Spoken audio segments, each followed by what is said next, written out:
Nandito tayo ngayon sa Marikina at isa sa atraksyon dito sa Marikina ang River Park. Pero para sa isang sikat na singer na kilala ninyong lahat, hindi lang ito basta pasyalan dahil dito dumaloy ang kanyang mga pangarap bilang isang mang-aawit. Sino siya? Walang iba kundi si Yeng Constantino. Hi, Yeng! Hello po, Wow! ma'am.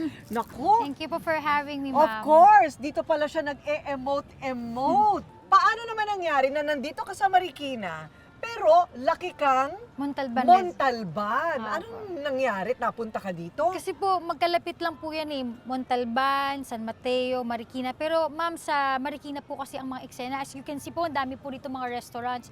Pero back in 2004, 2005, dito po, hindi lang po mga kainan. Bars po siya ng mga acoustic bands, rock bands, So kumbaga, show dito yung band. naging kabuhayan Yes mo. po, so parang isang jeep lang yun from our house. Dito po tugtugan namin. Okay. So dito rin nabuo ang mga pangarap mo kasi nag-e-emote ka sa may ilog. Opo, napapatingin, napapanostalgia nga po kasi naalala ko dati, 3 bars po tinutugtugan ko dito. Dati po dito may parang stationary na barko. Oo. Riverboat po tawag dyan, bar din po yan, pero mga show band. Diyan po sa may tulay, river boost, rock band naman po. And Ayun. dito po, sa malapit na malapit sa ilog, acoustic band naman po tinutugtugan ko. Pero dati hindi mo po. naman naisip na sa pag-emote mo tatalon ka dyan. Ay, hindi po. Ay, hindi naman umabot masayahin doon. po ako nung time na yun. Hindi naman po umabot. Napakasaya po ng area na to kasi ang daming ilaw, ang daming para mga tiyangge, lalo na pag Right. mga okasyon po. Pero wag ka, sa pagsasaliksik namin, napakaraming hugot sa buhay ng isang Yeng Constantino. Sabi nga nila, mula sa mga hugot na yan ang kanyang mga hit songs na alam ninyong lahat. Malalaman natin ang mga kwento sa likod ng mga awit. Dito lang with Yeng Constantino on Corina Interviews. Handa ka na ba? Handa na!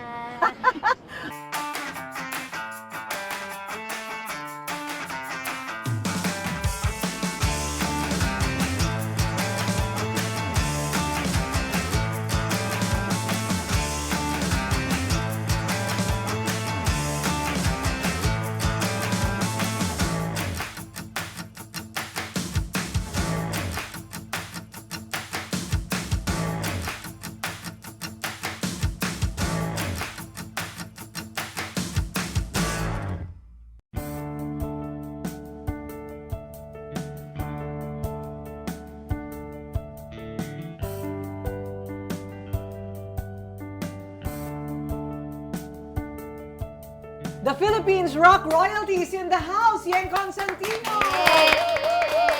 Salamat po, Miss Karina. Wow! Pero ang bago ang royalty title, bago putungan ng corona, balikan muna natin ang Montalban.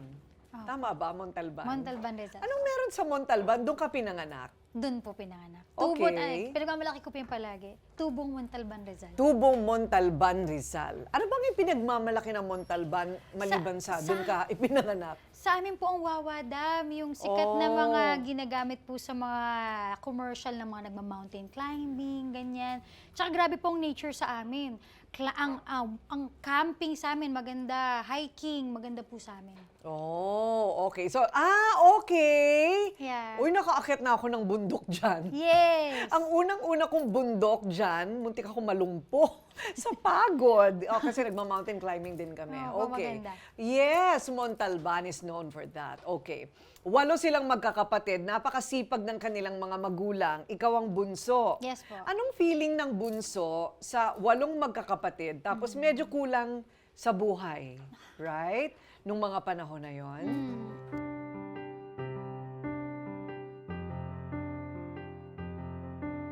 Yung 4 po sa amin ay kalahati ko pong kapatid sa parents ko. Tapos yung kami pong 4 kay mama at papa.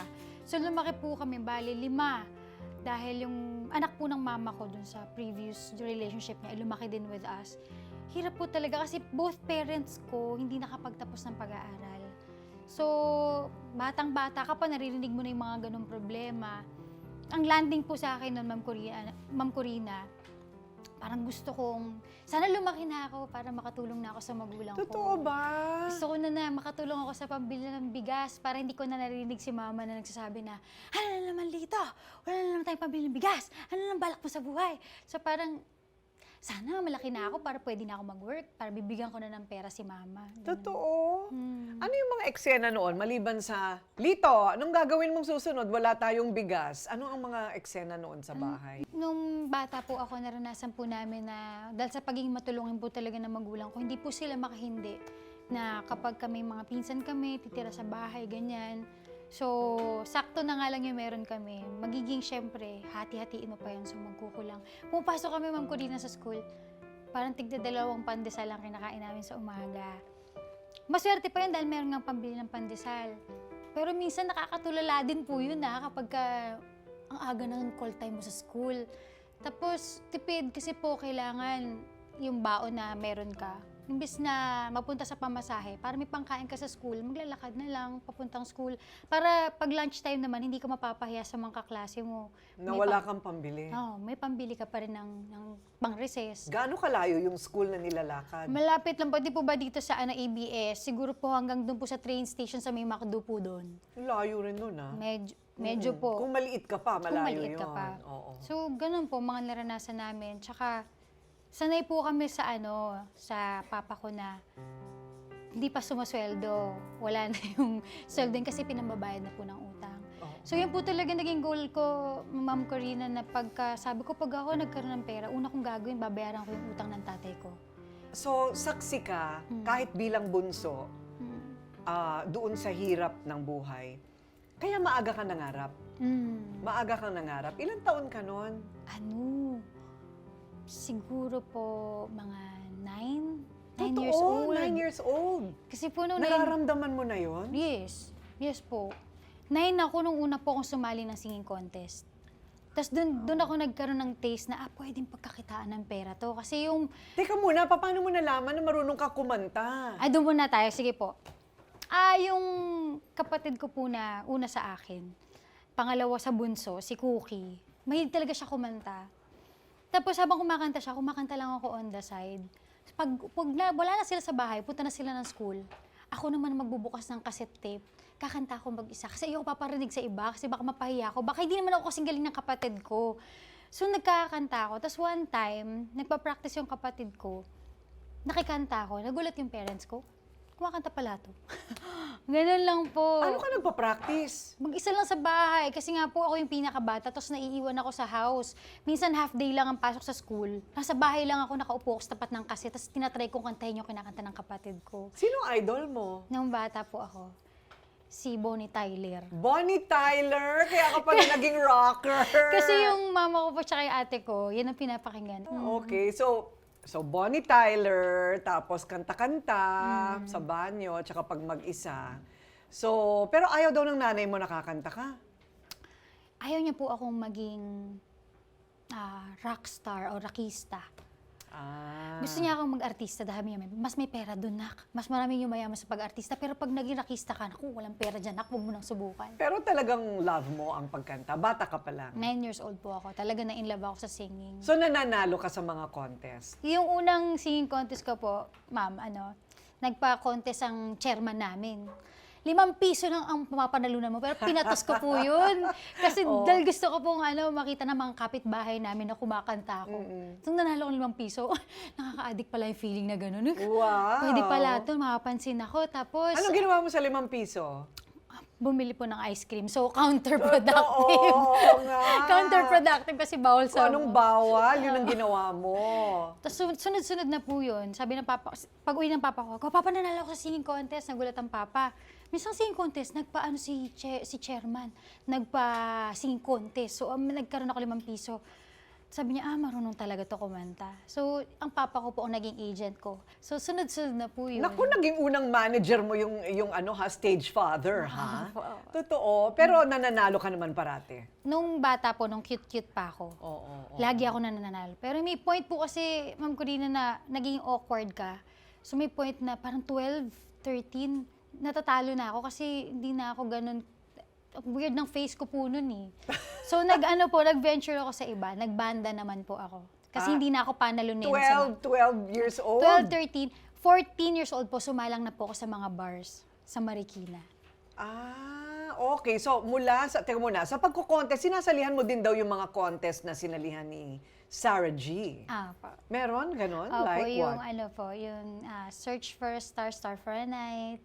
Starstruck, Star Mga ganyan Circle kabata ka pa lang, Quest. ganon? Opo, ano ko. 11, 12? 11, 12, 13, 14. Okay, Mm. okay. Star oo. in a Million. Mm-mm. Lahat po ng star para maging star. Okay, Gusto pero ko hindi pa talaga. nangyayari nung mga Wala. panahon na yon. Wala po, lahat ng audition ko, laging no. Laging Bakit? ganun. Unang layer pa lang no. Kasi nga po awkward talaga yung pakilabas po ang letrato. Hindi po kayo magtataka talaga. Yung parang, minsan nga po pagka sa audition, makakita ka sa pila, yung mga tisay, yung mga magaganda, yung parang, nakakapasok ba ako dito? Naku, mukhang hindi ako makakapasok. So sa pagiging star, parang sa showbiz, hindi lang importante yung maganda boses mo. Kailangan yung itsura mo. Full package po talaga. Full package. Yung po yung wala talaga. Aminado rin po talaga ako. Kung hindi pa po kay Dr. Vicky Bello, baka hindi po naging ganito ang itsura. Ganun na. Parang pala tayong Bella Babies. Tama po. So ilan yung sinalihan mo na puro, ay, fail. Sama na po yung mga nasa telebisyon, no? Tsaka po yung mga singing contest outside. Siguro mahigit 100 po. Mahigit 100? Mahigit 100 po. Ilang beses ka natalo? Siguro po 80%. Na pera po, exaggeration yun lang po. Wow. Totoo po talaga. Kaya naaawa ako sa magulang ko kasi grabe naman yung kanilang ini-invest. Nangungutang ang papa, si mama merong sari-sari store. So naglalaan sila ng pera para ako po yung makasali. Tapos minsan wala kami na uuwi, kulelat kumbaga. Tapos parang beat na rin daw ng aking confidence dahil parang ang pangit-pangit ko. Baka hindi naman ako talented. Baka hindi talaga para sa akin ito. Kaya po nag-give up po talaga ako. Totoo. Mm. Until, teka muna, give up na daw siya sa pag-audition kasi parating talo until Pinoy Dream Academy. Yes po. Ayan na, girl. Opo. Tumuloy-tuloy na tayo mula noon. Hawak kamay, di kita iiwan sa paglakbay. Dito sa mundong walang katiyakan. Hawak kamay, di kita bibitawan sa paglalakbay. Sa mundo ng kawalan.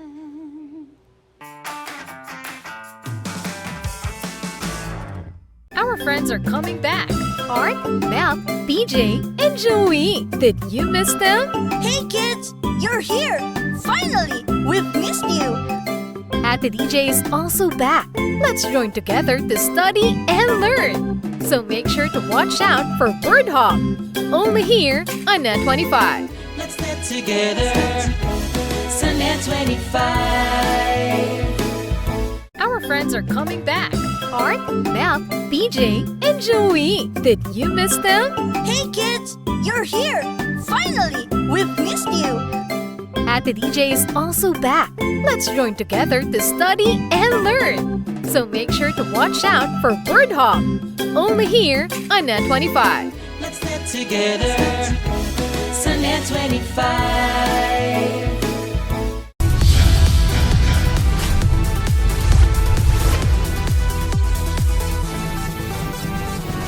Sa kasulukuyang henerasyon, marami na ang nag-viral. Dahil po yan sa kanilang ginagawang pagtulong sa kapwa. Pero mas marami ang tumutulong kahit walang nakakakita. Kaya naman kung ikaw ay may kilala na grupo o individual na may natatanging pagresponde sa lipunan at maging sa kalikasan, mag-text lamang sa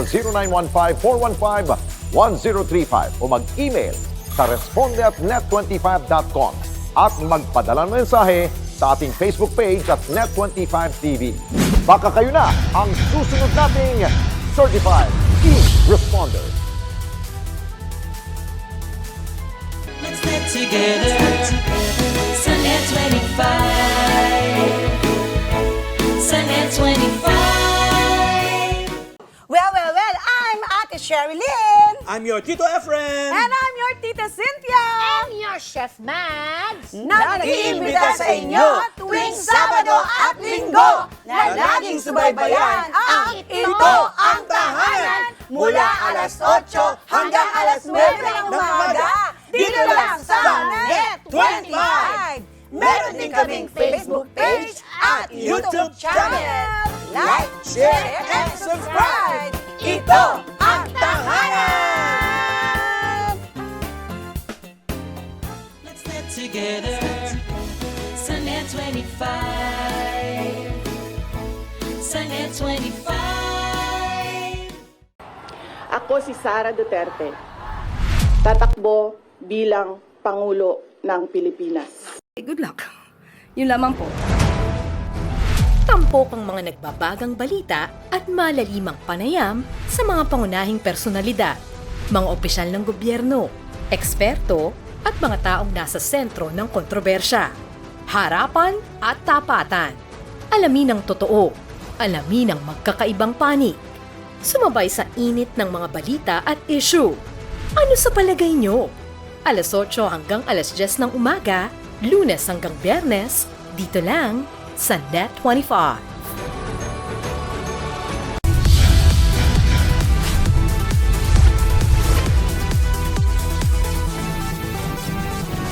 Sa kasulukuyang henerasyon, marami na ang nag-viral. Dahil po yan sa kanilang ginagawang pagtulong sa kapwa. Pero mas marami ang tumutulong kahit walang nakakakita. Kaya naman kung ikaw ay may kilala na grupo o individual na may natatanging pagresponde sa lipunan at maging sa kalikasan, mag-text lamang sa 0915-415-1035 o mag-email sa responde@net25.com at magpadala ng mensahe sa ating Facebook page at Net25TV. Baka kayo na ang susunod nating Certified E-Responder. Let's get together. Sunday 25. Sunday 25.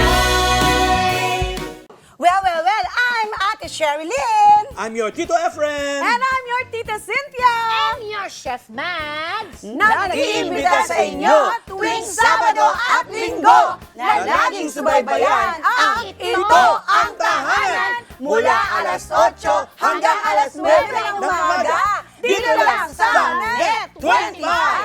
Meron din kaming Facebook page at YouTube channel. Like, share, and subscribe. Ito ang Tahanan! Let's get together. Sunday 25. Sunday 25. Ako si Sara Duterte. Tatakbo bilang Pangulo ng Pilipinas. Good luck. Yun lamang po. Tampok ang mga nagbabagang balita at malalimang panayam sa mga pangunahing personalidad, mga opisyal ng gobyerno, eksperto at mga taong nasa sentro ng kontrobersya. Harapan at tapatan. Alamin ang totoo. Alamin ang magkakaibang panig. Sumabay sa init ng mga balita at issue. Ano sa palagay nyo? Alas 8 hanggang alas 10 ng umaga, Lunes hanggang Biyernes, dito lang sa Net25.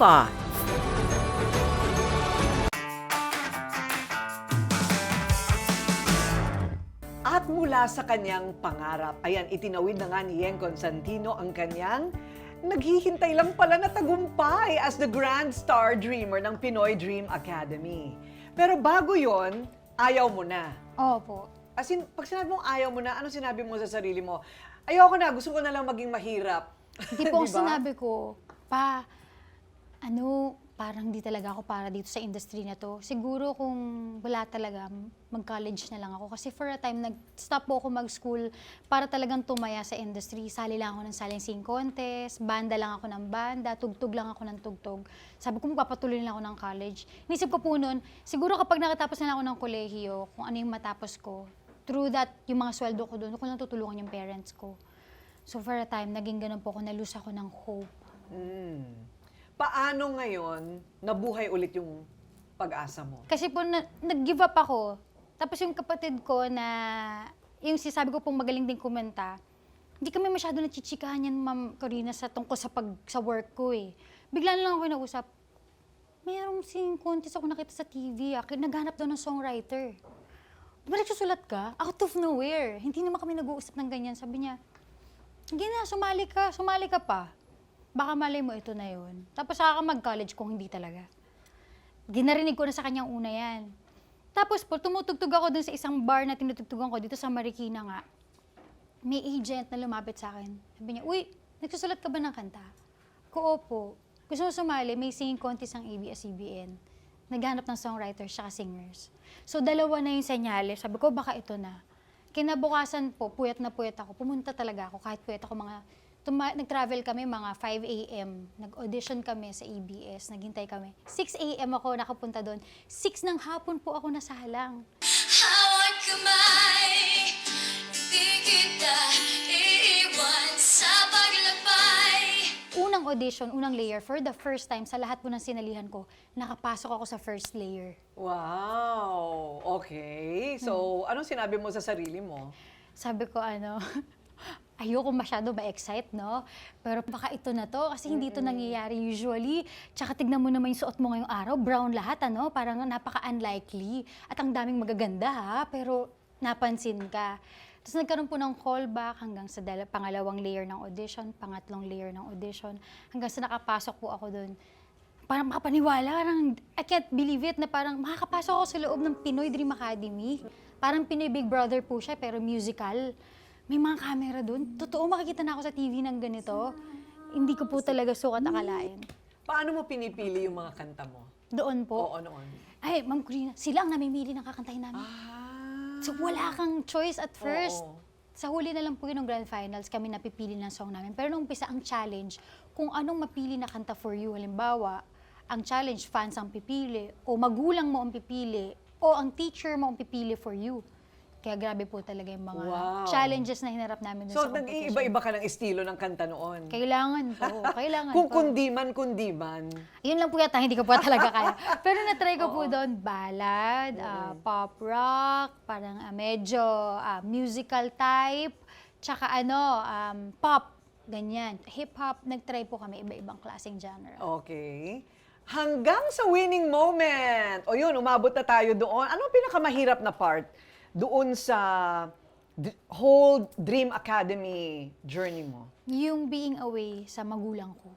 Kasi po, ako kahit kamong laking bar, tumutugtog po, ang both parents ko lagi pong nakaalalay sa akin. Hindi po ako naiiwan mag-isa. Kasi bunso nga po ako eh. So yung being away from them, tapos yung parang feeling mo, kailangan mo mag-desisyon on your own. Kasi 17 lang po ako noon eh. Tapos napakaisip bata ko pa.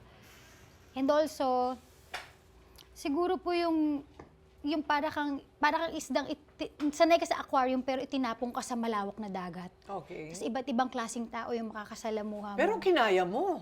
Kinaya po sa tulong ng confidence ng magulang ko din sa akin. Totoo. Doon ka humugot ng Opo. lakas sa mga magulang. Ang awitin ito'y para sa'yo at kumaubos ang tinig di magsisisi dahil iyong narinig. Salamat mo.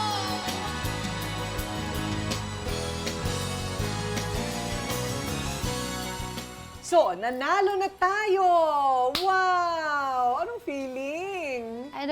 May trivia po ako dyan. Yung una ko po binili dun sa 1 million ko na premyo ay isang bucket ng chicken, chocolate cake, at saka po dalawang dosenang Yakult. Sobra po kasi nung bata ako. Oh, bakit? Ito po yung parang feeling ko luxury. Kapag kaya mo, afford mo lang bumili ng bucket ng chicken at saka kumain ng chocolate cake anytime, you made it. Totoo! Kaya yun po yung nag-ritual ko, bumili ako pagkakuha ko ng premyo. Anong ginawa mo sa 1 milyong piso na premyo? Siyempre po, binayaran ko yung utang ng tatay ko. Ay, mga utang. Tapos po naghulog po kami ng pera sa lupa. Kasi po nung time na yun, wala pa po kaming sariling bahay. Kami po ay nakatira sa illegal settlers kami noon. So nung time na yun, bumili po ako. Sabi ko, na balang araw ito papatayuan ko ng bahay. And after 5 years po, napatapos ko po yung bahay ng parents ko. Oh, wow! Pero yun po talaga sa unang panalo, bayaran ko utang ni Papa, bili ako ng lupa para secured na kami, may lupa na kami. Wow, wowie! Pero nagtuloy-tuloy na mula doon. Hindi lang natapos sa 1 milyon. Yung career mo, talagang medyo yun na yung ano, di ba? Dire-diretso. Dire-diretso springboard na siya. Ano lang mga sumunod? Kontrata. Di ba? Ngayon, ano po, laki po talaga ng tulong ng fans when it comes to our earning, di lang po sa akin. When they stream our music on Spotify, YouTube, lalo na po ako, songwriter ako eh. Kapag kino-cover nila yung mga kanta, kapag sinasayaw nila sa TikTok, ganyan. May laki po yung kita dyan. Tapos ngayon po, pag na-invite kami, lalo na po out of the country shows, Miss Corina, hindi ako makapaniwala talaga yung mga ganyang demand. Parang, ay, maraming Pinoy sa abroad na gusto ko makita. Napakalaki pong kita. So, nakapagpundar po ako ng bahay ng magulang ko. Kami ng asawa ko, nakapag-ano kami ng mga lupa, paupahan. Yung bukid po ng tatay ko, 6 hectares po yun. Para po sa kanya. So, mga ganun po. So, mga, ano po sa buhay, pang sustain na ba? And passive income. Oo. So, ano sabi ng nanay mo noon? Nagtagumpay ka, dear, sa pagiging singer. Ano siya yung unang umiyak nung narinig niya yung kanta ko sa radyo. Naglalaba daw. Kinuwento to ng ate ko, ng kuya ko. Sabi niya, ano ba, nung unang narinig ni mama yung hawak kamay sa radyo, naglalaba siya. Tapos gitara po kasi intro niya, tong ding dong ding ding dong dong. Bigla raw binitawan yung mga labay.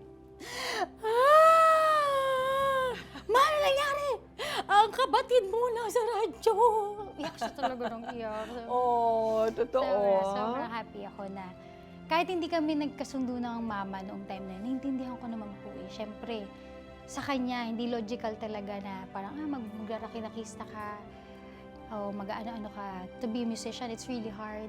Hindi naman talaga nangyayari sa karamihan yung tagumpay Totoo mo. po, minsan lang po magkaroon ng Regine Velasquez ng Ma'am Sharon Cuneta o Tito Gary D o Tito Martin. It's very rare, Miss Sarah Geronimo. Kaya kung may isa pong bagay na pinagpapasalamat ko is yung longevity talaga na parang, Lord, 17 years. I can't believe it na nandito ako for 17 years. Pero talagang ang dami mo ng kinanta, no? Pero yung hawak kamay, talagang dumikit talaga yun sa utak. Kahit ako nga eh, hindi nga ako masyadong nakikinig sa music. Kasi sub-sub ako sa trabaho, sister. Opo. Pero yung hawak kamay, naging parang national anthem. Thank you po. Right? Thank you po. Paano nangyari? Teka muna, ikaw ang nagsulat. Yes po. Paano mo naisip yung hawak kamay? Nung 14 years old po ako nung naisulat ko yan eh. Parang, there's something about me na kapag ako po'y malungkot, ang lumalabas na song sa akin, lalo na mas bata ako. Encouraging na song, inspirational na song, hindi ko alam kung bakit.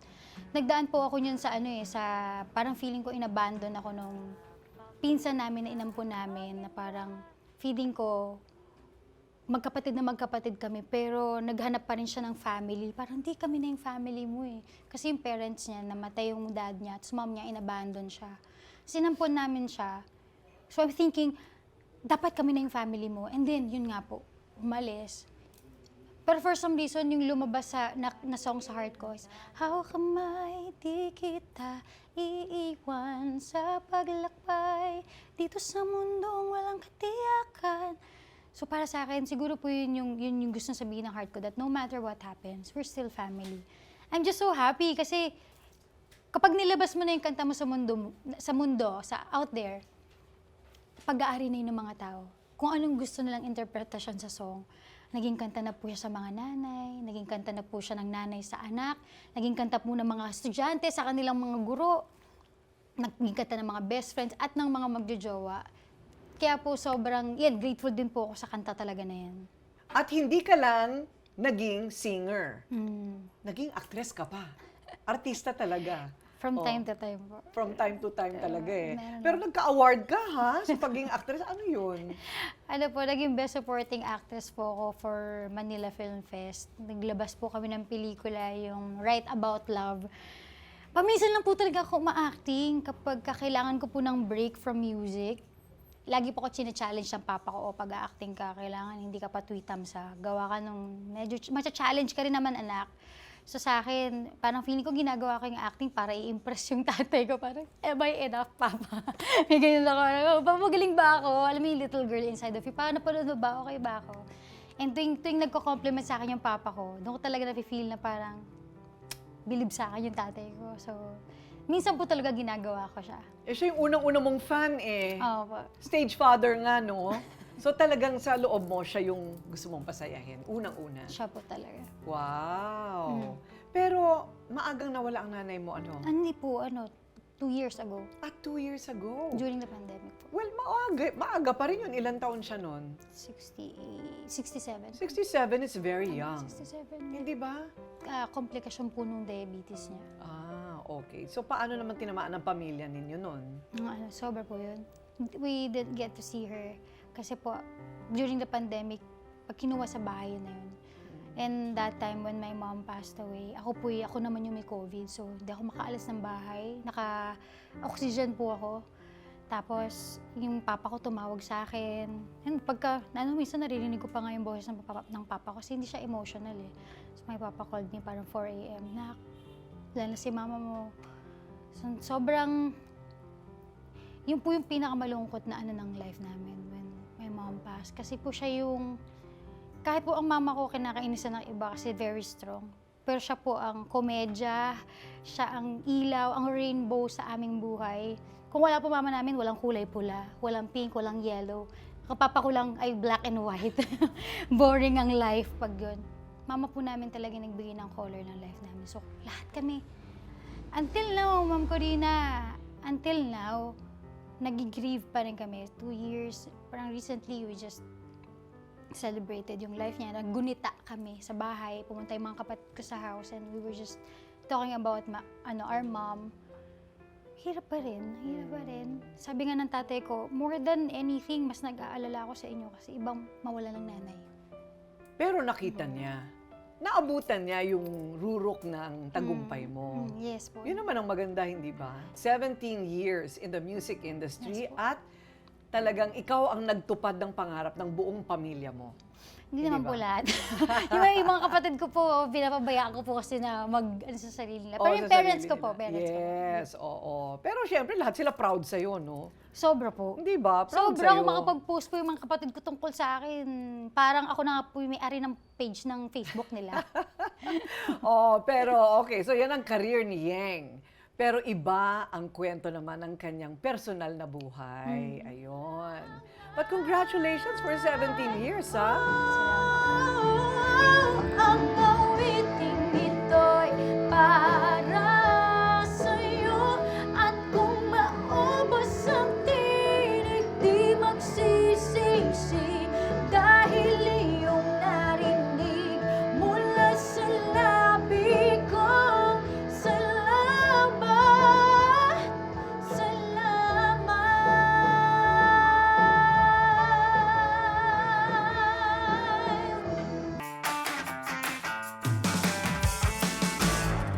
Our friends are coming back.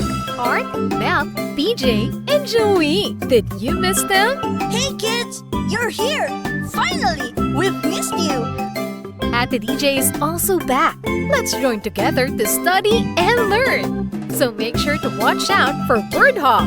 Only here on Net 25. Let's get together. Sunday 25.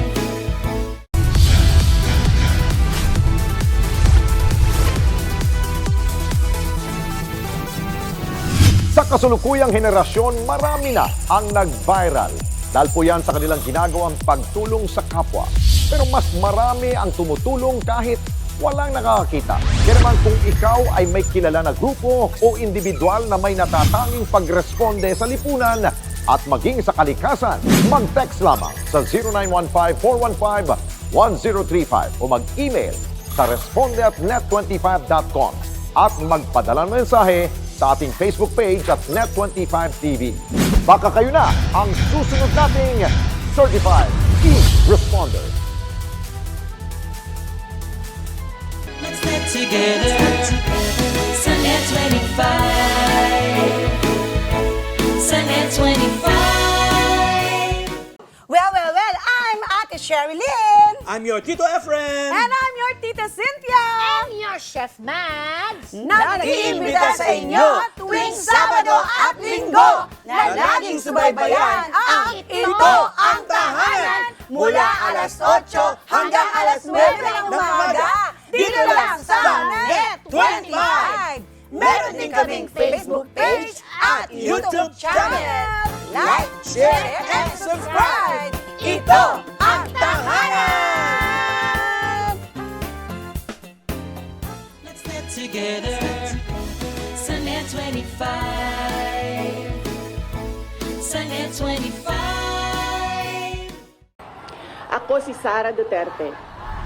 Tatakbo bilang Pangulo ng Pilipinas. Good luck. Yun lamang po.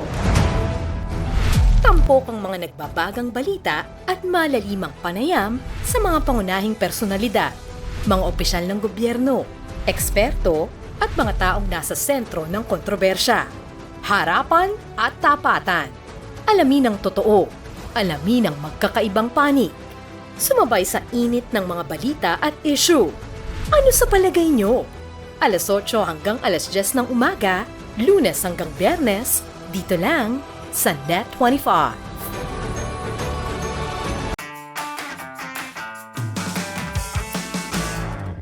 Ang talambuhay ng isang Yeng Constantino ay parang talambuhay ng marami, nang galing sa hirap, struggle, pero hindi tulad ng nakararami na abot talaga niya ang kanyang rurok ng tagumpay.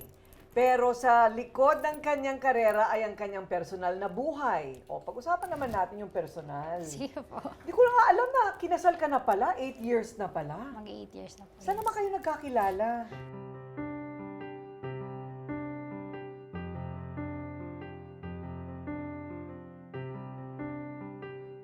Nag-volunteer po kami. Siya po yung gitarista, ako naman ay ang backup vocals. Totoo? Pero ano ka na nun? Yeng Constantino Yes po, ka na nun? yes po. Ano na Okay. ako? 7 years na po ako sa industry noon. Tapos pagka Sunday, after ASAP, nag-volunteer kami ng asawa ko. Hindi ko pa siya asawa nun. Friend ko pa lang siya. Kakilala kami. Tapos, one time, niyaya niya lang po ako na magkape. Totoo? Gulat ako. Lakas ng loob, ha? Lakas nga wala loob. Malakas ang loob, ha? Actually po, malakas loob Oh. niya. Kasi nga po, nung time na yun, ayoko munang jumawa. Gusto ko muna tayo. Gusto ko okay ako. Tapos bigla lang out of nowhere, biglang may nagyaya sa akin, kakape. Okay, bakit? Pero napansin mo na siya dati, ha? Napansin ko po kasi cute. May dimple dito. Ba? Tsaka po maganda po kasi mata, parang Arabo. Ay, ipakita nga ang litrato niyan. Kasi mahihain, ayaw lumabas ang kotse, eh. Kaya Dapat introverted dito rin siya. kasi yun eh. Oo, Sobrang day. ano ba pangalan? Yan, Asuncion. Yan, and Apo. Yeng. Parang job interview daw yung first date nyo, eh. Saan nyo nakuha yan? Tingnan Of mo nga course, Raisa na alam ito, namin ang lahat. nalalaman ang story. Opo. Bakit? Paano? Masungit po kasi ako nun, pakipot. Kahit crush ko na po siya, parang gusto ko na, parang huwag niya naman isipin na easy to get ako, ganyan. So nung after pala, nakwento niya lang to sa akin, after nung sagutin ko na siya, sabi niya, alam mo ba nung first date natin, umiyak ako nun sa kaibigan ko. Sabi daw niya, parang job interview yung pinuntahan ko, parang hindi date. Kasi yung mga questions ko, straight to the point. Bakit mo ako hina-hangout? Para saan tong na to? Ganun, pero sa puso ko, tumitibok-tibok, parang, sana hindi niya mahalata na crush ko siya. Ganun. Talaga. Kakahiya nga. Nakaka-cringe din ako nung time na yun. Tapos kinabukasan, sinagot mo na. Hindi po. Hindi naman. Oh. Ano po? Parang 4 months po yata siya ng ligaw. 4 months. 4 months lang. Hanggang sandali lang din po pala, no? Okay. Matagal na Bale- nga yung 4 months. Ano ka ba? Hindi talaga. Oo, matagal na yun. Tapos after 6 months po, yan. Propose na siya. Ayun. Mhm. Pero hindi ako makapaniwala, siya ang first boyfriend mo at ikaw naman ang first girlfriend niya. Ano po, pero hindi rin naman po ako magmamalinis. Siyempre, nag-MU din po ako. Ay, nabalitaan Wala. ko yung MU na yan. Ano ba? Ano ba yung mga Ryan Bang na yan? Nagkatuluyan ba kayo noon? Hindi na nga po kami umabot sa ganun. Hindi na umabot. Hindi na po naabot. Pero ano po, natuwa ako sa kanya. Oo. Hindi lang po talaga natuloy. Hindi ko alam na yung pumapasok sa utak ko na marami what if. What if Nagkulang ka ng what ifs. Kasi for yung 12 years na akala ko wala ako pag-asa, akala ko ayaw mo sa akin. Kaya ako naduwak sa sarili ko, kaya hindi tinutuloy siyempre yung naramdaman ko sa'yo. Na ano siya sa sarili niya, nagkaroon siya ng self-doubt, parang ganun po yung sinabi niya sa akin. Okay. Si Enchong D. Wag ide-deny. Hindi po i-deny. Sabihin ko lang po na hindi naman po umabot din kami sa kami dahil hindi niya po ako nililigawan. Ako po talaga ang patay na patay noon dyan kay Encho. Kapag makikita ko po yun sa hallway, halimbawa, di po ba walang likuan, kahit sa ang dressing room na lang ako makapasok. Dahil hindi ko siya kayang makalampasan ng lakad. So, sobrang crush ko sa kanya. Totoo? So, Sobrang hindi cute naman po nakaramdam? Feeling ko alam niya eh. Kasi minsan bigla akong hinihitian dati. Oy, kamusta? So, parang kilig na kilig naman ako sa konting attention na gano'n. Okay, mahilig ka sa chinito, ha? Mm. Kaya nagkaroon ng chinito, ano? Dahil nabihag mo ang aking paningin at damdamin at chinito. Yung chinito po na song ko, na narinig ko po yan sa ka-churchmate ko rin po. Sabi ko, "Uy, gamitin ko na yan sa album ko kasi totoo naman talaga, mahilig ako sa chinito." So, ginamit ko po sa album ko yung song. Ayun, yung pala ang kapanganakan ng chinito. Kasi po, kasagsagan po ng mga singkit kong crush. Lahat ng kanta mo merong pinaguhugutan? Marami po, marami. Ganun. Ganun pala. Pero as you mature, minsan gumagawa ka na lang din ng istorya para makasulat ka ng iba-ibang topic. Pero nung mas bata ako, example ko po, Ma'am Corina, yung song ko na Pag-ibig, sinulat ko po yan kasi nung 2016, parang ipapasa po yata ang divorce bill. Tapos sobrang hopeless romantic ako. Sabi ko, sana hindi mapasa. Kasi ayoko maghihiwalay yung mga nagmamahalan. So mga ganon, mga pinaguhugutan na songs. So mula sa paniniwala mo rin, Yes. passions mo, Yes, di ba? yes. Okay, so paano mo nalaman na si Yan na nung nagsulat ka na ng kanta para sa kanya, ganon? Ano po, alam niyo po yung sinasabi nila kapag nagmahal ka, hindi ka na makapag-isip ng straight. Kasi po lahat po na nanligaw sa akin, kaya ko pang maging logical. Pero when it comes to yan, parang kaya ko nang itapon yung life ko. Yung parang, I don't care what happens. I'm gonna be with this guy. Sa kanya ko lang po talaga na-feel yun. Oh, ayun na. Yan na yan. Ang Yan na pag-ibig. yan. Oo. Ah, O teka muna, yung ikaw, paano mo sinulat? Ano, mag-asawa na kayo or Hindi boyfriend pa Hindi pa lang? po. Nung nararamdaman ko ng in love ako sa kanya, nasulat ko po yun. Yung time na yun, hirap na hirap po talaga ako magsulat. Sabi ko, paano kaya ilalabas sa kanta tong nararamdaman ko? Tapos, there's something about sa white noise ng eroplano. Nakaka-focus po ako. So, nag-start yun sa stanza. Sa pagbatak ng bawat oras ay ikaw ang iniisip-isip ko. Hindi ko mahinto, pintig ng puso. Iyak po ako ng iyak. Oh. Hindi ko makontrol yung luha ko. Sabi ko, ay shucks, ito na yata. Nang tagal kong hinihintay na lumabas na kanta. Tapos yung chorus po lumabas, ikaw ang pag-ibig na hinintay. Puso ay nalumbay ng kay tagal. Ngunit ngayon, nandito na ikaw. Grabe po yung iyak ko. Yung parang, shucks. In love na nga ako. This is it. Oh. Ganun po pala magmahal. Oo nga. So ano, ikaw humingi sa kanya na kasal na tayo? O hinintay mo talaga siya? Paano mo siya pinarinigan? Para Hindi. mag-propose na? Hindi po ako nagparinig sa kanya. That time, the whole week, carry niya na po pala yung sing-sing sa pocket niya. Nag-iintay na lang siya ng right moment to propose to me. Oh, So, ganun that din week na pala. nagpe-pray ako, nandun na pala talaga yung ring sa pocket niya. Every day na magkasama kami, susunduin niya ako from work. Nag-propose po yan, walang ibang tao, kaming dalawa lang. Kasi introverted nga po. Tapos iyak siya, nanginginig siya, nag-speech siya, pero hindi niya magkakautal-utal siya magsalita. Sabi ko, ay, mahal na rin ako dito kasi iyak na rin eh. Wow. So yun po, doon po, nagtuloy-tuloy.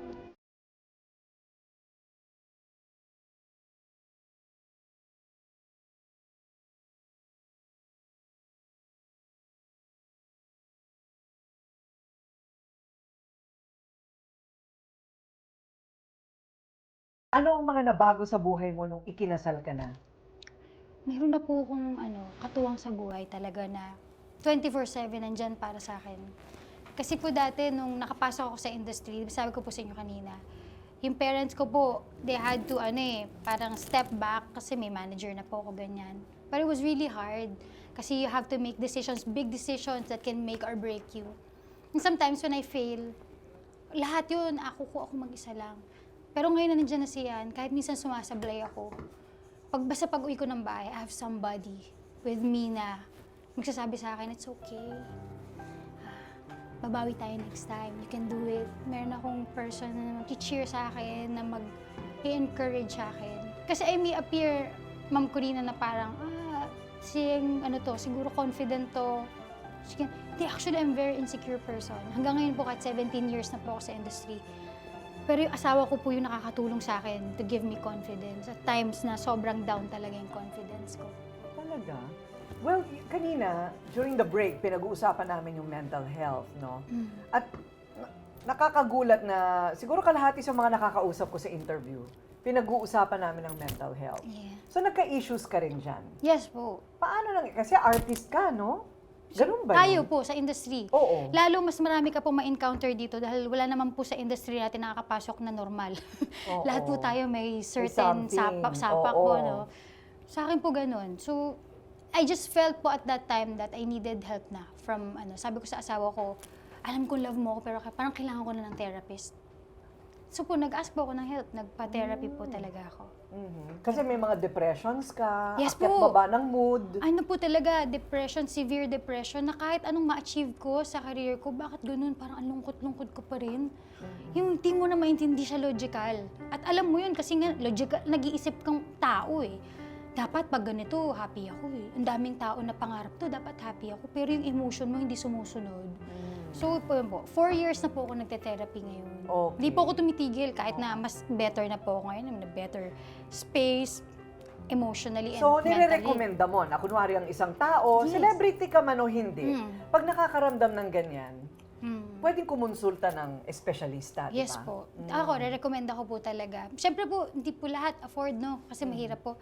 Pero yung mga sinasabi nila ng mga self-help books, read those kinds of books. Kasi kung ano yung fini-fill mo yung mind mo with, yun din yung ilalabas na hormones ng katawan mo. If you see always negative, ganito negative, even yung mga kahangout mo negative, ganun ka na lang din. So, if needed be, you have to cut off people to make boundaries for your mental health. So, it helped me. It might help you too. Oo, it might, no? So, bakit ayaw mo magkaanak daw?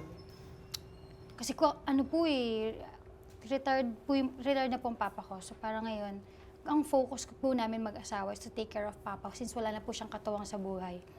Gusto ko po talaga na everything's okay sa side ng papa ko, maalagaan ko. Tapos po, sa side po namin niyan, ang gusto namin yung passive income namin enough na even mawala ako sa industry for a time, whatever we okay. have, kaya niya i-sustain na yung lifestyle that we have right now. Siyempre, mahirap din po, di ba, pag hindi pinlano. Tsaka po, pero nasabi ko na po ito dati sa ibang, siguro po nakita niyo na po sa online ng mga iba dyan, na parang sinasabi ng mga ibang tao, you can never be ready sa pagiging magulang. Pero as much as possible that kung hanggang sa kakayanan mo na maging handa, pilitin mo kasi yung bata yung magsasuffer in the end. And I don't want that to happen. So, maraming sabi na ganun. But do you think you ever will have children? Ngayon po talagang hindi ko pa po talaga siya nararamdaman. Pero honestly po, halimbawa, dumating po yung time. Tapos, ang aking sinapupunan ay hindi na talagang maglalabas ng supling.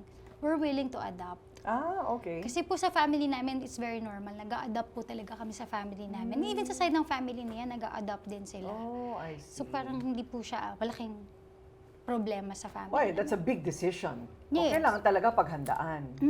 Hindi ba? Well, pero tipong sa buhay ni Yeng, parang lahat hindi pinaghandaan, dumating na lang. Pagkatapos trabahuin, di ba? So alamin natin, bumalik nga tayo doon sa pinanggalingan natin kanina. Namimiss ko na yung Marikina River. Parang init dito. Balik nga tayo doon.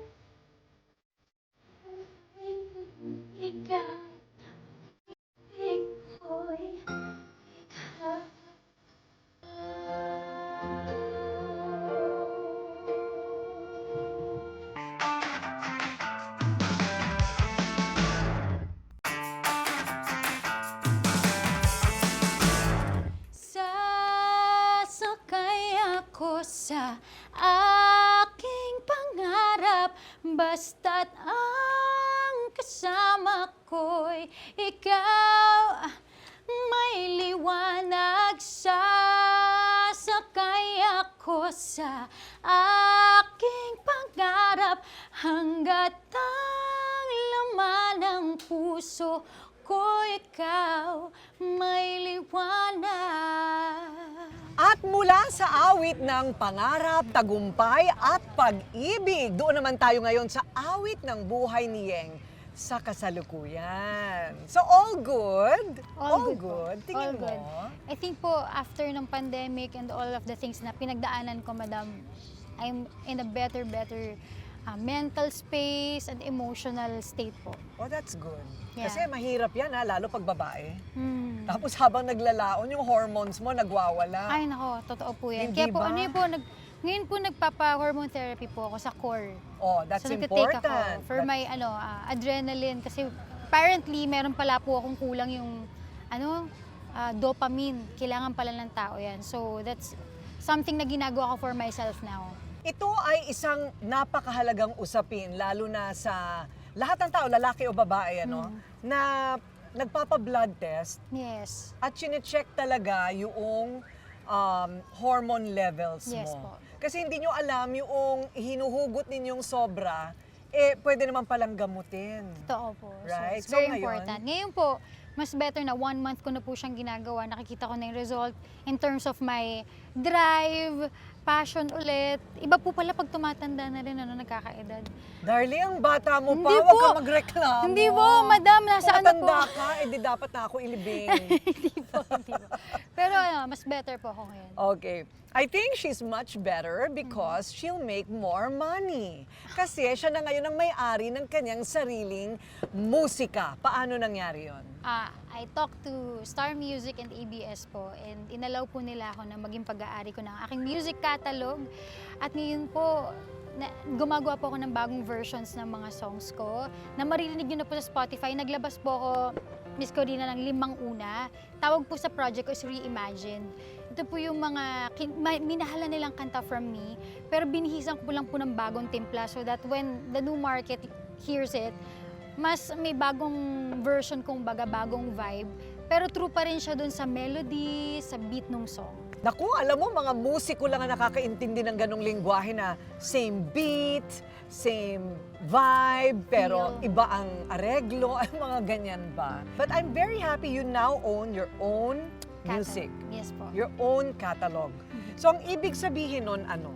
Ano na po, when... I mean, business-wise. Business-wise, kapag ka mag-i-inquire po kunyari isang product for my song, they can contact us directly, me and my management, and 100% ko na pong makukuha yung royalty Oh, wow. and everything through the song. Wow, kudos to Star Music. Yes po, yes O po. hindi ba? Sobrang grateful po ako kasi syempre business po yan eh. Pero naintindihan po nila na ako po tumitingin sa future, mga 10 years, 5 years from now, down the road ng future ko po, yun nga, na talagang magkaroon po ako ng passive income. When I talk to them, yun lang po talaga sinabi ko, it's not about anything, it's just me just being wise because I'm 17 years na po sa industry, so I have to really think about my future.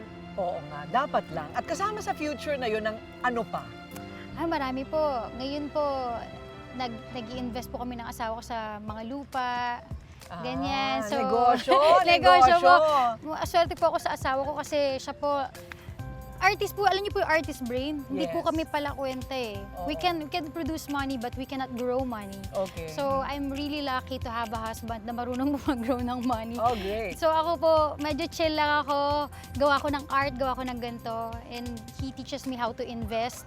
So nandun po kami ngayon, investing and traveling as well. Siyempre, di lang po puro work, or pag-grow ng money. Gusto rin po namin na ma-enjoy yung relationship namin now. So we're traveling, iba-ibang bansa po, ganyan.